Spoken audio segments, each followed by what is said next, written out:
We're going to get started. I don't see Harvey. Maybe there was a problem this morning. And I'm sure, assuming that Erwin and Bob may eventually get on.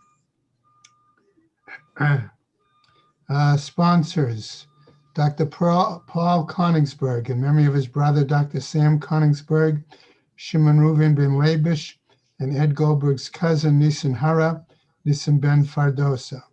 Paula and Bob Bromberg, in memory of their dear friend Julian Smith, Yehuda ben Yisrael. Malka Mann, in memory of her family murdered in the Holocaust.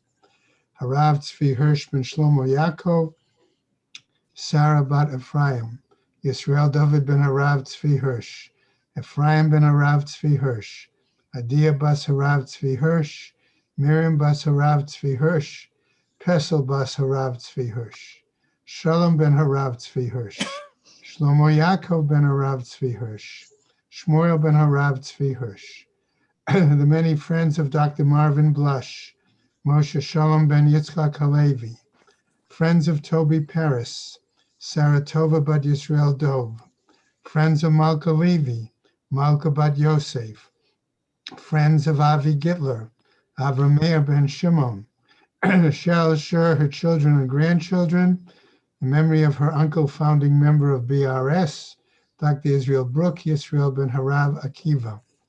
Marcia Federbush and family, in memory of her husband, Dr. Oriel Paul Federbush, Oriel ben Harav Shimon. A month of learning by Haran and Mel Haller, in memory of her mother, Malka Rachel Bas Yehuda Leib. May the Neshamos have an aliyah, Krank Rafia, Velti Yeshua Shema Talia, L'chol B'nai Israel, a good Geben Shtiyar. Amen. All right. We are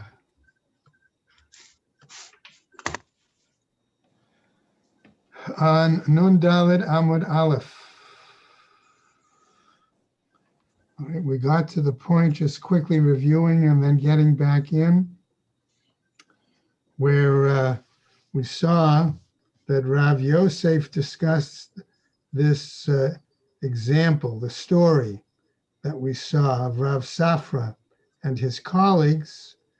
Okay, he cited a pasuk, Mayim amukim eitza balev, ish ve'ish tevuna yadlena. And then he explained it, why? Mayim amukim eitza balev ish, ze ula. Okay, that was the story, Ula's explanation. Ve'ish tevuna yadlena, ze Rabba bar bar Chana. In other words, when Ula gave the, we said, dirty look at him. Ve'inhu keman savruha, and they, according to whom did they hold?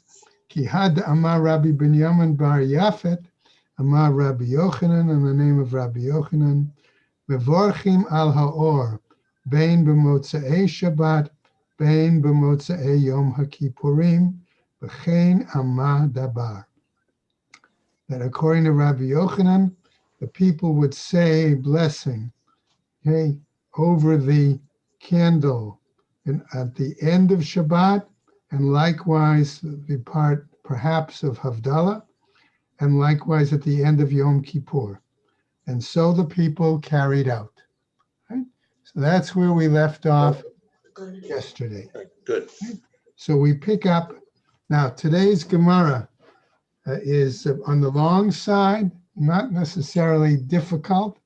We'll go through as much as we can. I understand the Chumash class is not meeting today, so if we run a little past 9:30, okay, it works still. Okay.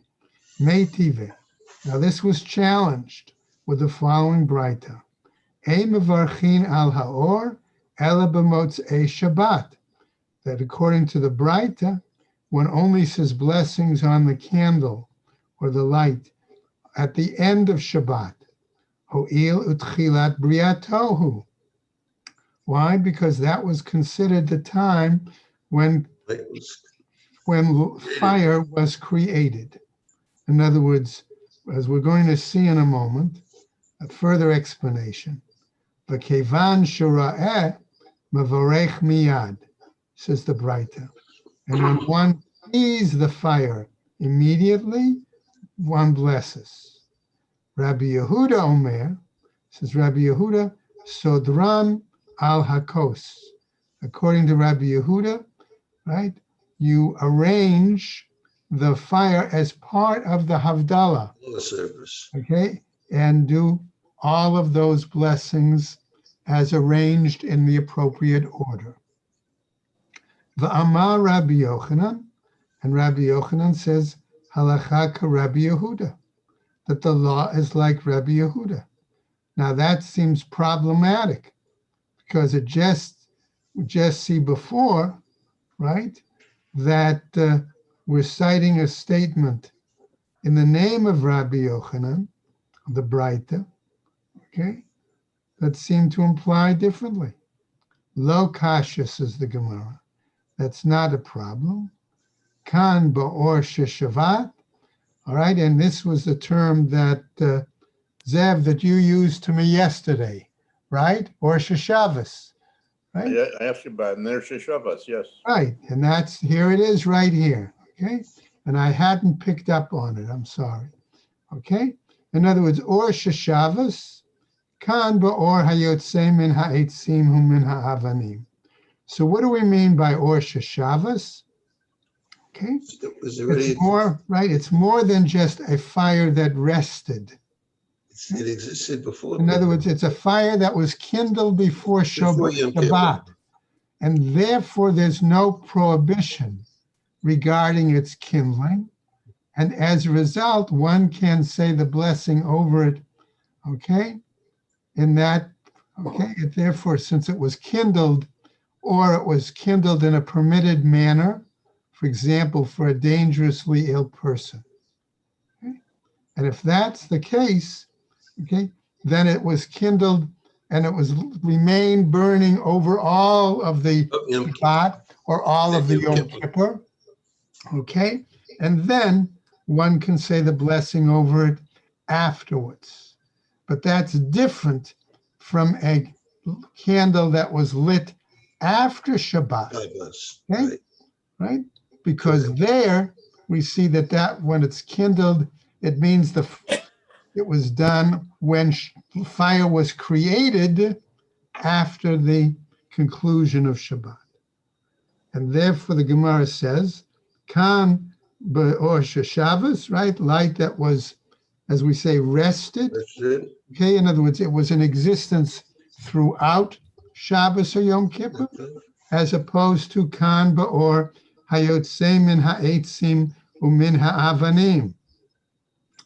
Fire that was kindled after Shabbat, okay, like that which was created at the conclusion of Shabbos, and we're going to see by rubbing two stones together. Tani Chada, or as one Tana teaches in a Braita, or Hayotzei min ha'etzim umin ha'avanim, fire that comes from the creation, we'll say, of stones or wood, right? Wood or stones. Mevorchin alav, one can bless it, right? V'tani chada, and another Braita teaches, ein mevorchin alav, that one doesn't say a blessing over it. Lo kasha, it does not have to be a Shabbos. Kan b'motzei Shabbat. In one case, we're talking at the end of Shabbos. Okay, that's the light, right, that was lit then. Okay, when, as if the fire was created. Kan b'motzei Yom HaKippurim. The other is the example of the exit of Yom Kippur, where there we said we need Or Shabbos, light that was kindled before, and then transferred, as we said, to the Havdalah candle for the appropriate blessing. Now, again, still discussing this issue of the fact that there are multiple blessings, I'm suggesting, associated with Havdalah. Rebbe Mefarzan, Rebbe distributed. In other words, he said the blessings based on when he got to the appropriate act. our activity. Rabbi Chia Mikan San. Rabbi Chia gathered them all together. In other words, he arranged them in a certain specific order, right? And did them in that order. Amar Rab Yitzchak Bar Avdimi, Afal Pi Sherebi Mefarzan, despite the fact that Rebbe, as I said, spread them out, so to speak, Choser v'sodran al hakos kedei lahotzi banav u'vnei beito. Nevertheless, he went back then, okay, and arranged these blessings for wine, for besamim, for fire, okay, in association with the cup to make Havdalah for his family members. But that's in addition to what he said before. Is that it? Exactly, Zev. In other words, he said it initially, and then he went back and did Havdalah for them. So he was Yotze himself, and then he did it, okay, for them. Okay. So the Gemara asks, now we come back, in a sense, it continues the discussion, but a bit of a digression. The implication, we said, was that the difference between Or Sheshavas and what I'll call Or Avanim Ve'etzim was that one was lit before Shabbos started and was burning through Shabbat, okay? The other only after Shabbat, when fire was created. And so the Gemara asks, V'or b'motzei Shabbat Ivri, was fire really created at the end of Shabbat? V'hatanya, but don't we have a Braita that teaches? Okay, and we're now going to get into a series of statements, okay, that deal with the question of what was created before Shabbat, what was created Bein Hashmashot, Erev Shabbat, things of this nature. A whole lot of Agadata coming up, okay? V'hatanya, but aren't we taught in the Braita? Asra Dvarim Nivra'u Be'erev Shabbat. There were 10 items that were created on the eve of Shabbat. Bein Hashmashot, at twilight time. Eluhain, and this is what they were. Be'er, the well, okay, the well that traveled with them during the desert. Vahaman, right, the manna bread, okay. Vakeshet, the rainbow. Ktav, the ability to write. Umichtav, implements for writing. Vahaluchot, and the luchos, right, the tablets. V'kivro shel Moshe, and the burial place of Moshe. Uma'ara she'amad bo Moshe ve'Eliyahu, and the cave in which both Moshe and Eliyahu had communication with Hashem. Ptichat pi ha'atom, the opening of the mouth of the donkey. In other words, Bilam's animal.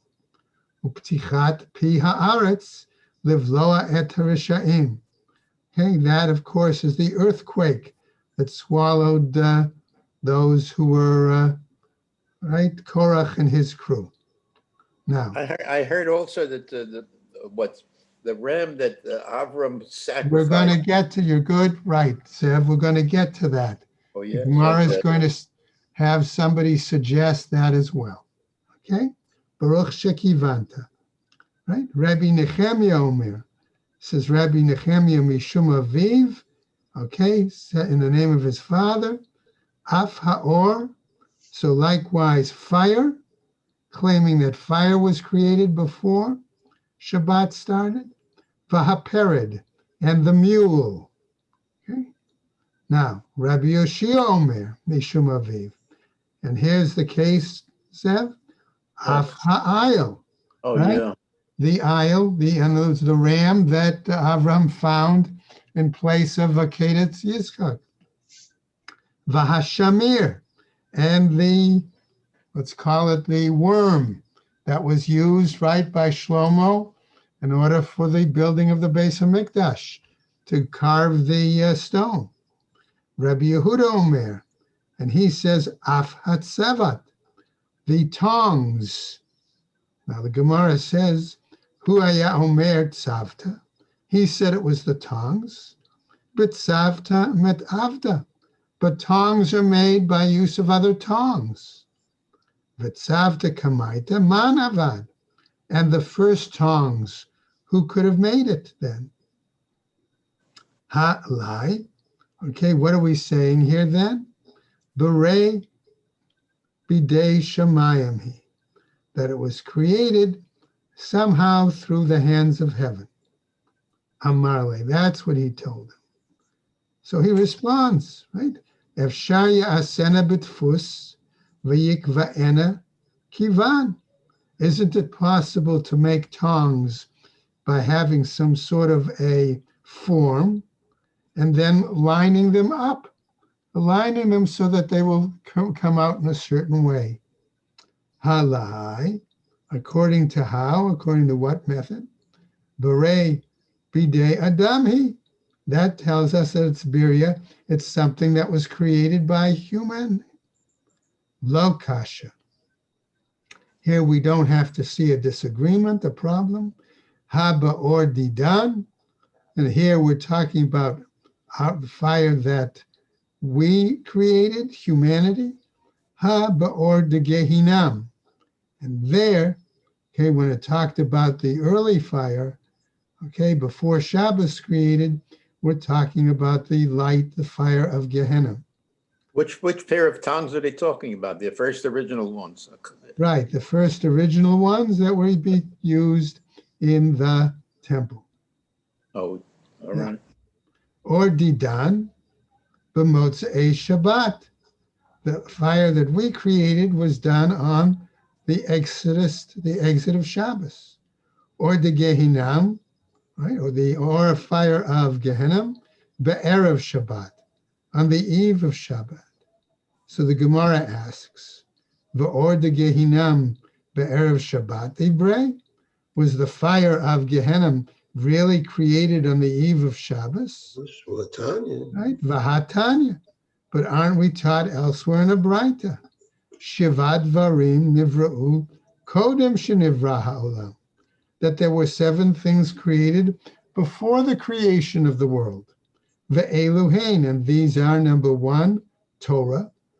Number 2, Uteshuva, repentance. Number 3, Vegan Eden, Garden of Eden. Number 4, Gehinam, right? The Gehenna.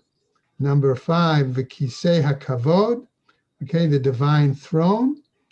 Ubeit HaMikdash, number 6. Ushmo Shel Mashiach, number 7. Okay, the name of the Mashiach. Now, Torah, how do we know? Dichtiv, because there's a pasuk that we darshan that says, Hashem Kanani Reshit Darko, that had this claiming that the Torah was formed from the beginning. In other words, Midrash Rabbah talks about the Torah as the blueprint for the world. Okay? Tshuva, repentance, Dichtiv, B'terem Harim Yuladu, before the mountains were created. Okay. Next, Ukativ, and afterwards, Teishev Enosh Adaka Vatomer Shuvu B'nei Adam. Okay, implying that repentance was something created initially. Gan Eden, the Garden of Eden, Dichtiv, Vayita Hashem Elokim, Gan Ba'eden Mikedem. Okay, using Mikedem here, not as a place, but from old times, from way back when. Gehinam Dichtiv. How do we know Gehinam? Ki another pasuk. Ki aruch me'etmol tifteh. Okay? Indicating that it was arranged from way back when. When? That was opened from not more than just yesterday, but from time past. Kisei HaKavod Ubeit HaMikdash, okay, the divine throne and the temple, Dichtiv, Kisei Kavod Marom Mirishon Makom Mikdashenu. Again, Pas. Okay. Shmo Shel Mashiach, the name of the Messiah, as it's written, Dichtiv, Yehi Shemo le'olam lefnei shemesh yanun Shemo. Okay, before the sun, implying that it was created early before the creation of the sun. Okay? Amre, and there are those that say, in other words, when they say particularly Gehenna, Chalalahu denivra, that the void of Gehenna was created. Kodem shenivra ha'olam, before the world was created. Va'or didei be'erev Shabbat, and the fire that's found in it was created just before the Shabbos, first Shabbos. So again, the Gemara challenges and asks, Va'or didei be'erev Shabbat ivrei? Can we say that the fire that supposedly exists in Gehenna, okay, was created on the eve of that first Shabbos as part of Maaseh Bereshit? Vahatanya, and aren't we taught again in a Braita? Rabbi Yossi Omer says, or Shebara HaKadosh Baruch Hu b'sheni b'Shabbat. Light was created by the Kadosh Baruch Hu on the second day of the week. Aim lo kaviyah le'olam. It has no possibility of being extinguished whatsoever at all. Shnei Amar, citing the pasuk, v'yetzu vara'u b'figrei ha'anashim haposh'im bi ki tola'atam lo tamut va'asham lo tichbeh. How is it possible that their sins will not ever be extinguished? It means that there's a light always shining. Va'amar Rabbi Benah, Berei, the Rabbi Ula, the son of Rabbi Ula, Mipnei ma lo ne'amar ki tov.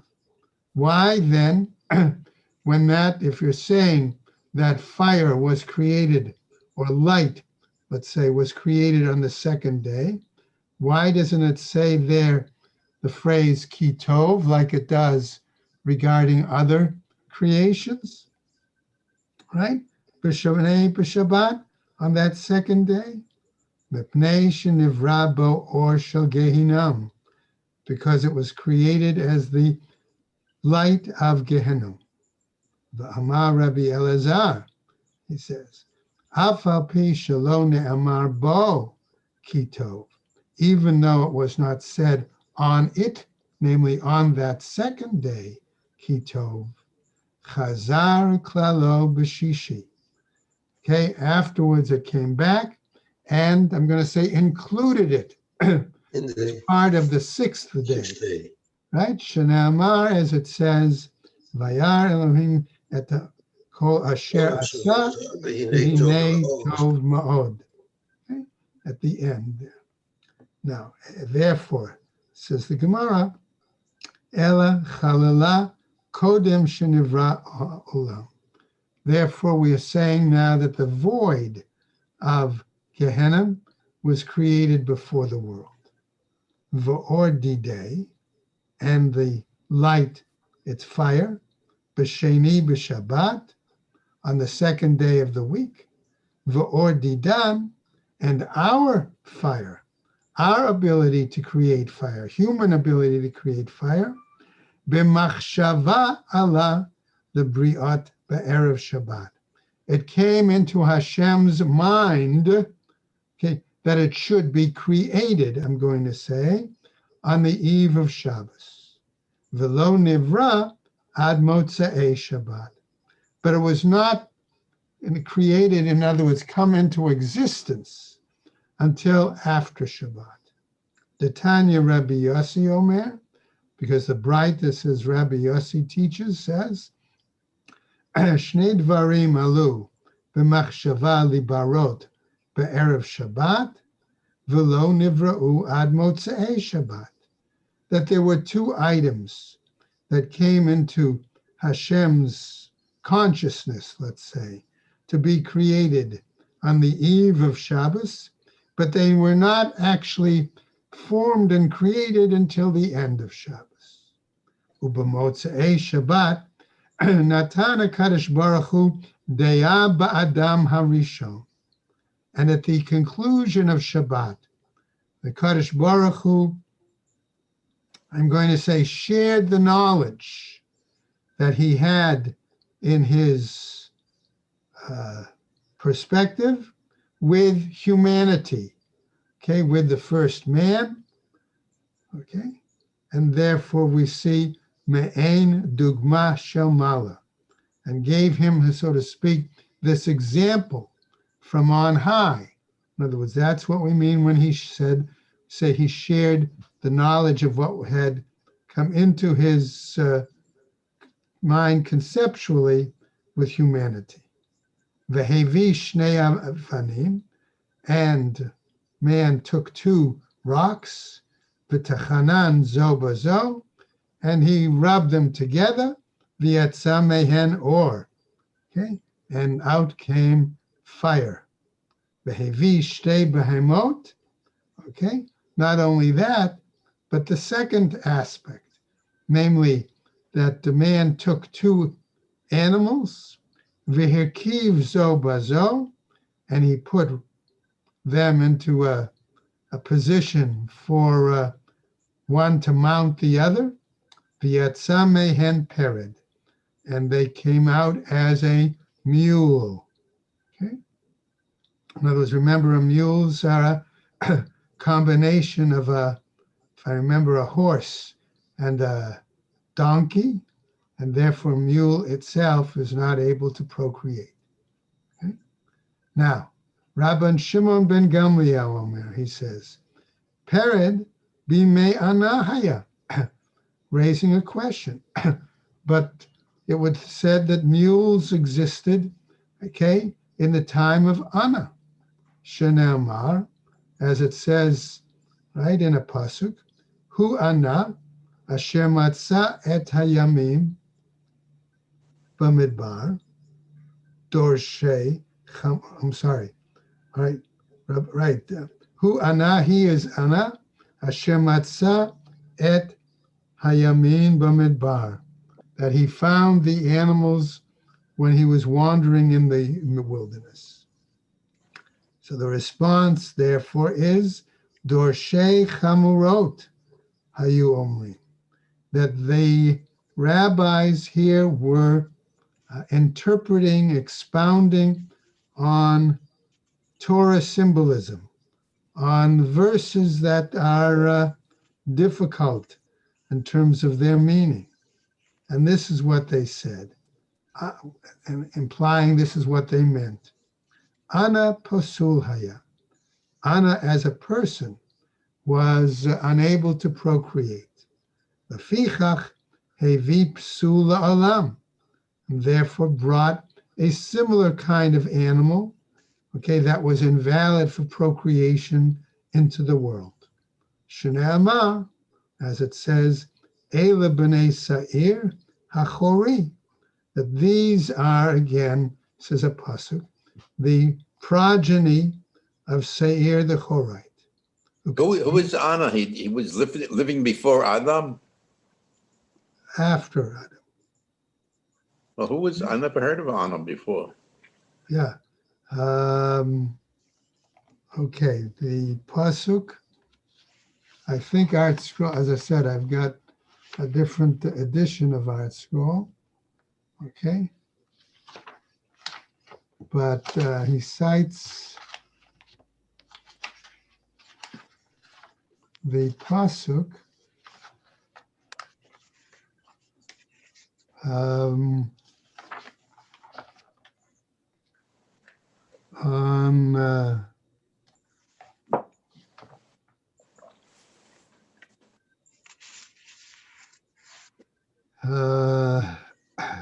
okay.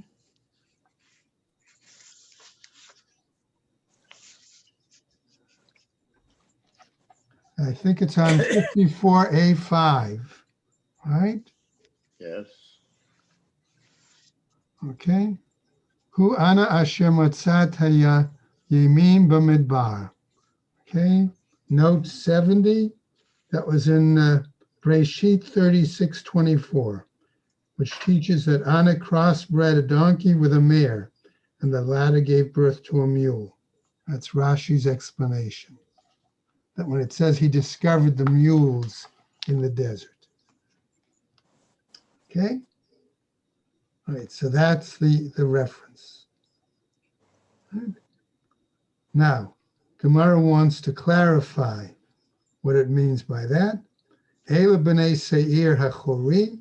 These are the children of Seir the Horite. Uktiv, and afterwards it says, Eila b'nei Tzivon. Okay, Va'aya, Va'ana. That's Aya and Anna. So how can it be that Anna is both the child of Seir and the child of Tzivon? Ela milamed Shabbat Tzivon al imo. According to this explanation, that he had relations with, Tzivon had relations with his mother, V'holi mimena Anna. And that produced Anna, an illegitimate child. Okay. So therefore, that's why we say he was pasul, and he created animals that were pasul. V'dilma, says the Gemara, Trey Anna Hava. Maybe there were two different people with the same name, Anna. Amar Rava, says Rava, Amina Milta, the Shavur Malka Lo Amra. Rava says, I'm going to tell you something that even King Shavur could not tell you. Umano, and who was it? In other words, whose drasha are you sharing? Shmuel. That is Shmuel. Ika da Amre. Okay, and there are those who say Amar Rav Papa. That it was Rav Papa who said, Amina Milta, the Shavur Malka Lo Amra. That I'll say something that Shavur the king never said. Umano, and who is it? Rabba. Okay, so in other words, the implication being that a king would say astounding decrees, points. So here the rabbis are going to. Who Anna, it says a pasuk, who he is Anna, who Anna the Me'ikara, that it was actually the original Anna. Now, the Gemara is going to go to another digression about creation. Okay. Tanu Rabbanan, says the Braita. Asarat Varim Nivra'u Be'erev Shabbat Bein Hashmashot. 10 things were created again, it says, but right on the eve of the Shabbos before twilight. Ve'eluhein, okay, this is the Braita. These are Be'er, the well, Uman, Mana, V'keshet, the rainbow, Haktav, writing, V'amichtav, material by which to write, V'haluchot, the tablets, Kivro Shel Moshe, the tomb of Moshe, Uma'ara she'amad ba Moshe ve'Eliyahu, the cave in which Moshe and Eliyahu communicated with Hashem, Tichat pi ha'aton, the opening of the mouth of the donkey of Bilam, Ptichat pi ha'aretz, levloa et ha'rishaim, okay, opening of the earthquake to swallow Korach and his V'yesh omrim, and there are those who say, Af makalo shel Aaron, even the staff of Aaron, Shekada uparcha, the one that sent forth blossoms, right, and almonds, right? V'yesh omrim, Af hamazikim, and those say that demons were created. V'yesh omrim, and there are those who say, as we go over, Af bigdo shel Adam harishon, namely the garment of the first person. Okay, remember that there's a drash that says it's katonet or with an ayin.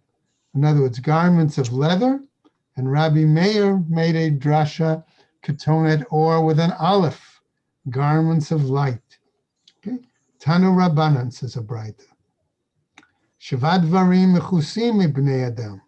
There were 7 items that were hidden from humanity. Eluheim, what are they? Yom Hamitah, the day of one's death. V'yom Hanichama, okay, the day of the consolation, in other words, the day when the Mashiach will come, the redemption. Va'omek hadin, the depth of justice. Ve'ein adam yodea ma belibo shel chavero, and the person never knows what is truly in the heart of his colleague, his neighbor. Ve'ein adam yodea b'ma shemistaker, and a person never knows what truly will bring him profit. Okay? That's Profit. Okay? Umalchut Beit David matai tachzor, and the reign of King David, when it will return. Umalchut chayevet matai tichle, and the wicked kingdom, namely the Roman kingdom, when it will cease. Now, another piece from the Gemara. Tanu Rabbanan, another Braita. Shlosha dvarim alu b'machshava libarot. 3 items came into Hashem's mind to be created. V'im lo alu, and were they not to have come into his mind, din hu sheya'alu. It's reasonable to say that they entered Hashem's consciousness. Al hamet sheyasriach, that in regarding to a deceased body, it would rot, and therefore the need for burial. V'al hamet sheyishtakach min halev, and also in regarding to deceased, that we would say that pain and sorrow ultimately becomes diminished over time. Okay. Va'al hatvua shetirkav, and on grain that ultimately will turn bad. V'yesh omrim, and there are those who say al hamatbeya sheyetzeh, that also that one never knows when currency, okay, becomes, we'll say, either used up. Okay, remember they kind of coins they had to be stamped with a royal seal, but it could be worn off.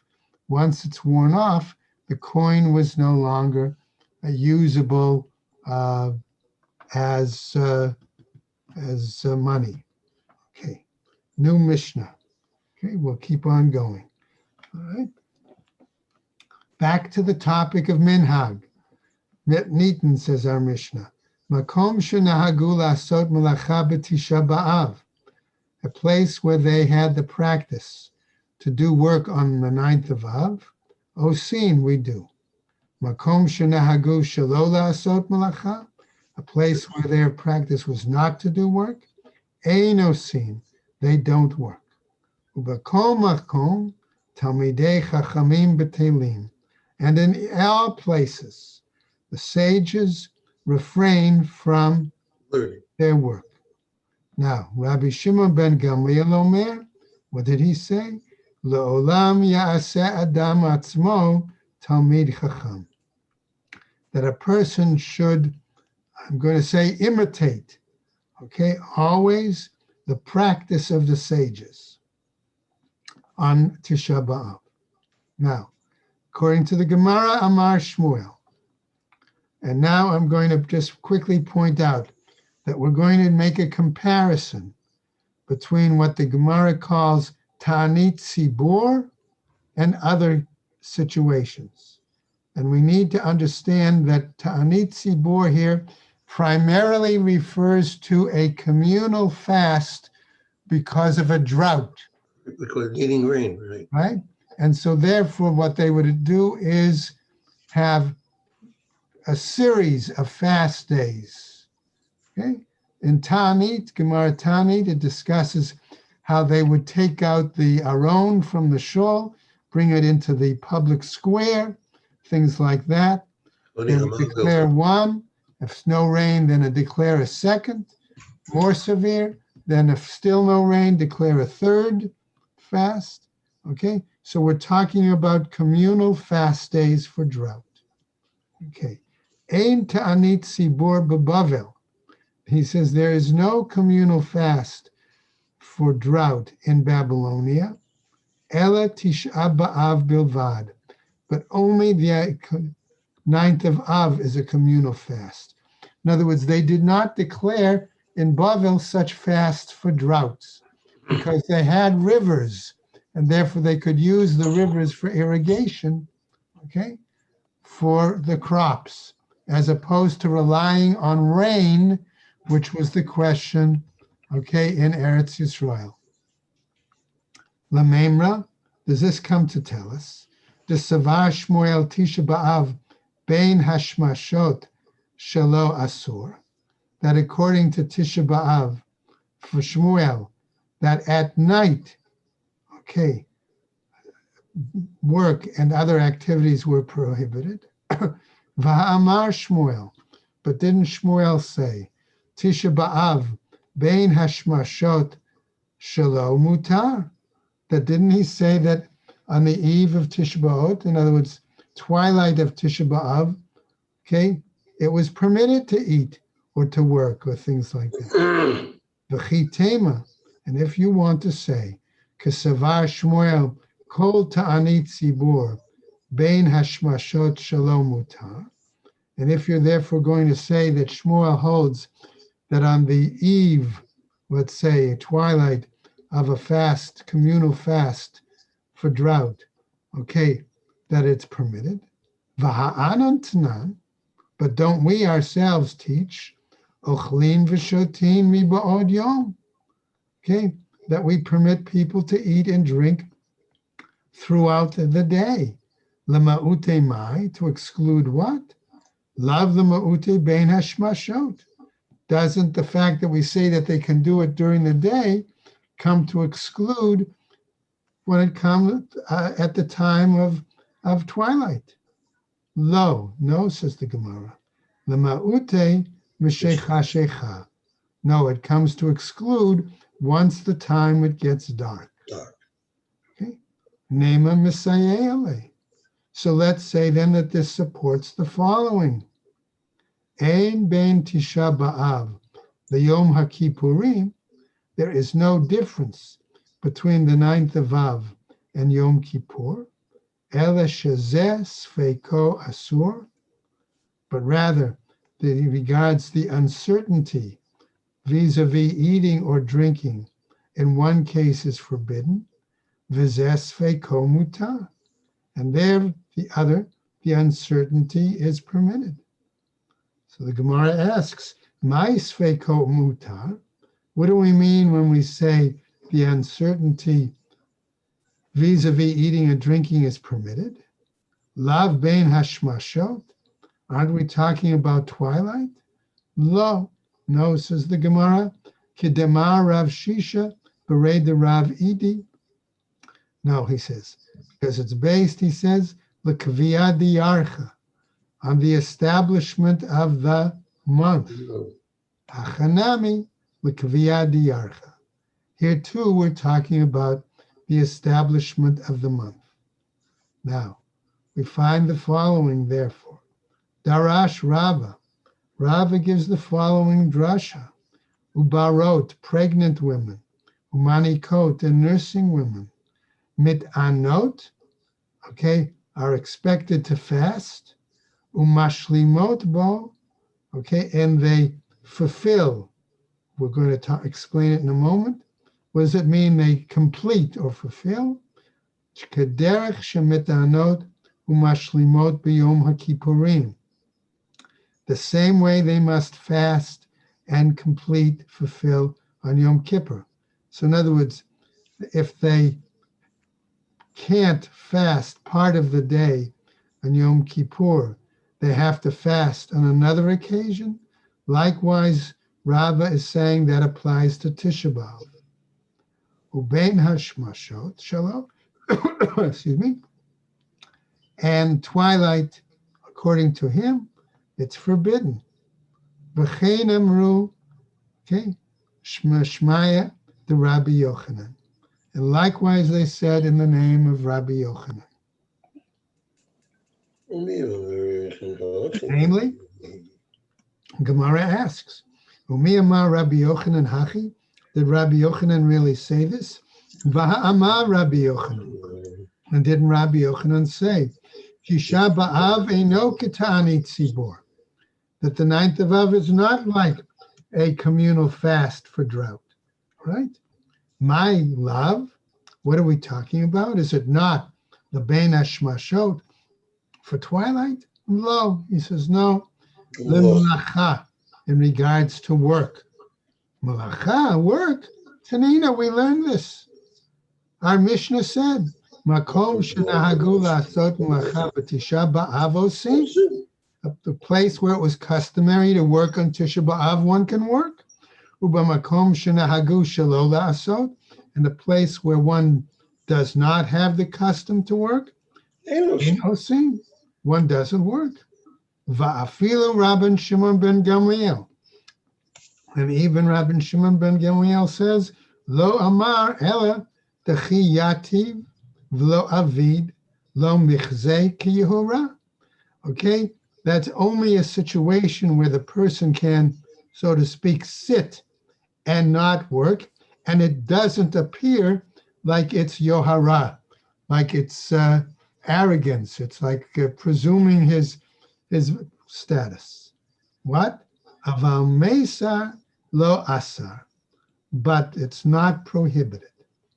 Elamai inhu kitani tzibur. What then did Rabbi Yochanan mean when he said it was not like a communal fast for drought? L'tfilat ne'ilah, for the final prayer of Yom Kippur, the 5th prayer of the service of the day, ne'ilah. V'hama Rabbi Yochanan. But didn't Rabbi Yochanan say, V'lavai sheyitpalel adam v'holech kol hayom kulo? In other words, if only a person would pray throughout the entire day, hatam, there, when we're talking about Yom Kippur, chova, that's an obligatory prayer. Hacha, here in our case, Tisha B'Av, reshut. Okay, it's a reshus. It's voluntary. Supplemental prayers. V'bayat ema. And if you want, I might say, my einhu katani tzibur. I'll give a different explanation. What do we mean when we say it's not like the communal prayer for drought? Esrim va'arba, for the fact that they're not, on those days, we add 6 additional blessings to the Shmona Esrei, and therefore get 24, as opposed to another occasion, okay, Yom Kippur, where we really don't do that, okay, or other occasions where we only have 7 blessings in the Amida. Okay? Now, Rav Papa says, "My eino katani tzibur." What do we mean when he says that it's not like it's another fast for the drought? Eino karishonot. It's not like the earlier fast days for rain. Ela ka'achronot, but rather like later fast days, va'asura, and it's therefore forbidden to work. Okay? Now, meitive, as we begin to finish up, ein bein Tisha B'Av liyom kippurim, there's no difference between Tisha B'Av and Yom Kippur. Ela shezeh sveiko asur, we said that this one's uncertainty regarding eating and drinking is forbidden. V'zeh sveiko mutar, and this one, if there's an uncertainty, it's permitted. Mai sveiko mutar, what do we mean uncertainty is permitted? Lav bein hashmashot shelo, is it not during the twilight time frame? Amar Rav Shisha, says Rav Shisha, Berei the Rav Idi, lo. No, it's l'kviyat de yarcha. It's regarding the setting of the month. Ha, l'chol dvarim zeh v'zeh shavim. But for all other things, the two are equal. Messiah la Rabbi Elazar. And this supports the view of Rabbi Elazar, the Amar Rabbi Elazar, who says, Asur lo la'adam, Sheyoshit etzba'o b'mayim b'tisha b'av. It's forbidden for a person to extend his finger into water on the 9th of Av. Kederech she'asur lahashit etzba'o b'yom kippurim. The same way it's forbidden to extend one's finger on Yom Kippur. May tive. But we challenge this with the following braita. Ein bein Tisha B'Av l'ta'anit tzibur. There's no difference between the 9th of Av and a fast day for rain. Ela shezeh asur ba'asiyat malacha. But that this one is forbidden with work. V'zeh mutar ba'asiyat malacha. And this one is permitted for work. B'makom shenahagu. In the place where work was customary. Ha'lechol divrehem zeh v'zeh shavim. Therefore, for all other things, they are equal. Ve'ilu gabe ta'anit tzibur. And as regards a fast for drought purposes, Tanya, a Braita teaches, Keshe'amru asur b'rechitza, when they said it was forbidden regards to washing, lo amru ele kol gufo. They only said that was regarding his entire body. Aval panav yadav v'raglav, no. No. Not his, right? But regarding his face, his hands, and his feet, right? No. So then Amar Rav Papa, just to go over, Tana, Koli, Katani. Okay? So Rav Papa therefore finishes that, in other words, my voice, it says, in other words, that basically, okay, that there is no real difference, okay, between the two, Bein Tisha B'Av, okay, and Yom HaKippurim initially, okay, except that what we said was the fact that if there was a leniency about eating, okay, that we would handle it differently. And Rashi goes into some detail in that case, okay? And we'll stop right there, because then we get to a new piece in the Mishnah. Isn't Yom Kippur min the Raisa and Tisha B'Av is min the Rabbanon? That's the case, okay? That's part of it. If you look at that Rashi on the top of Nun Hey Amud Aleph, notice he says